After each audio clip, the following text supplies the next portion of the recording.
Sa paligid ng mapayapang baybayin ng Dagupan City, sinasalamin ng aming dokumentaryo ang buhay at pagkikibaka ng isang bangkero, ang mga mandaragat ng bayan at mga bayani na hindi kilala ng karamihan.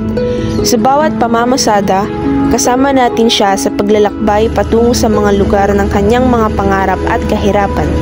Sa bawat pag-angat ng kanilang bangka, dala nila ang mga pangarap at pag-asa ng kanilang pamilya at komunidad.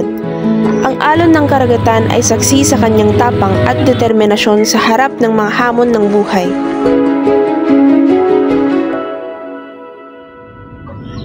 Sa gitna ng maalat na simoy ng hangin at ang ritmo ng mga tunog ng mga bangka, dito namin nakamit ang pribilehiyo na makapanayam ang isang batikang bangkero. Sa daungan ng Barangay Pugaro Sud sa Dagupan City, matatagpuan ang isang namamasada ng bangka na si Kuya Ramil. Sa lugar na ito ay madalas nag-aabang si Kuya Ramil ng mga pasaherong nais sumakay upang kanyang mahatid sa kani-kanilang uwian at pupuntahan.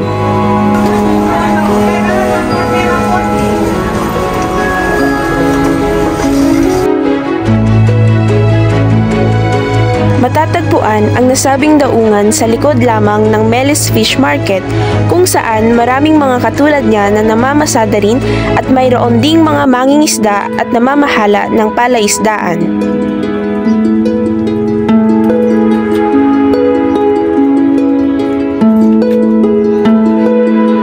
Ako si Ramil Hunatas, 51 years old. Ang trabaho ko ay motorboat passenger sa Barangay Pugaro Sud, Dagupan City. Ngayong araw, ating tutuklasin ang buhay ni Kuya Ramil sa pamamagitan ng pagsama natin sa kanyang bangka na pangtransportasyon para sa mga pasahero. Okay, ngayon sasamahan natin sa pagtatrabaho at pagkakalawan si Kuya Ramil. Sige na!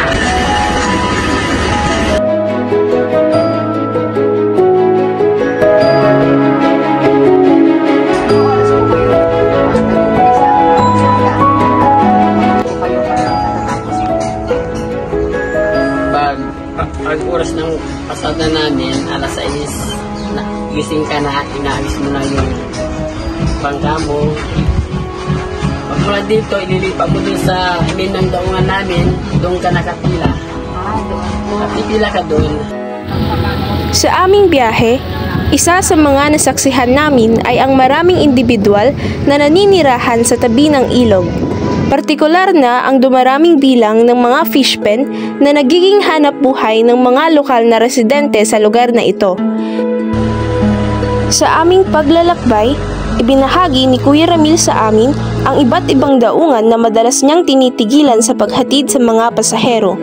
Ang pagbibigay diin ni Kuya Ramil sa mga daungan na ito ay nagpapakita ng kanyang kaalaman at karanasan sa lugar, pati na rin ang kanyang pagmamalasakit sa mga kaibigan at kapwa niya. Pagkatapos naming maihatid ang mga pasahero, ay naimbitahan kami sa kanyang tahanan.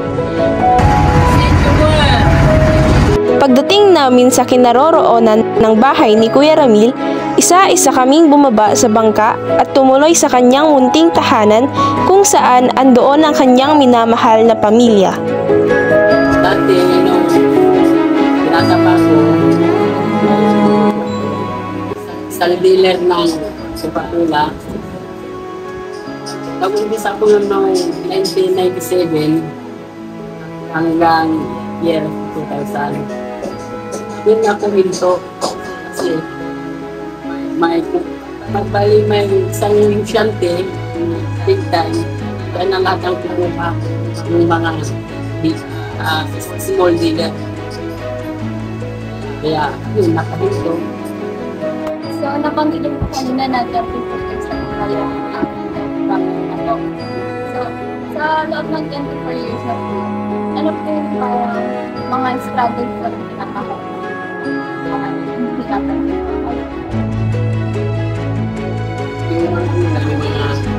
bagyo, pag halimbawa, Holy Week, nahirapan kami kumasana kasi wala sa likod. magiging wala kami malaking kita doon. Kasi sa tingin ko ba na malaki lang siya nagkakaroon? Yes, ito sa dati. Malaki ang kita. Kasi nung una pa akong masada, bago pa lang ako, malaki ay kinikita namin. Malaki talaga kasi kakunti pa yung mga bangka na pumapasada. Minsan nga halos marami na kami, kaya hindi na kayo masyadong kumikita. Dahil talaga sa marami na bangka na Sa aming panayam, nakita namin si Kuya Ramil bilang isang halimbawa ng may determinasyon at dedikasyon sa pagbibigay ng magandang buhay sa kanyang pamilya. Ayon sa kanya, sa loob ng mahigit 20 taon, nagpakita siya ng katatagan sa pagharap sa mga pagsubok tulad ng pagkawala ng ibang mapagkukunan ng kita dahil sa panggigipit ng malalaking negosyo, kompetensya sa kapwa niya mamamasada, at maging ang paghihirap sa tuwing may bagyo at malakas ang hampas ng alon. Sa kabila ng mga hamon, hindi siya sumuko at nagpatuloy na magtrabaho ng maayos bilang isang bangkero. Ang kanyang pagiging isang bangkero ay nagsimula noong taong 2000 at hanggang ngayon sa kasalukuyan ay ito na ang naging pangunahing pinagkakakitaan ng kanyang pamilya. At ito ang nagsisilbing pangunahing pinagmumulan ng kanilang pang-araw-araw na gastusin. kami kasi pinapasya lang namin yung kita namin na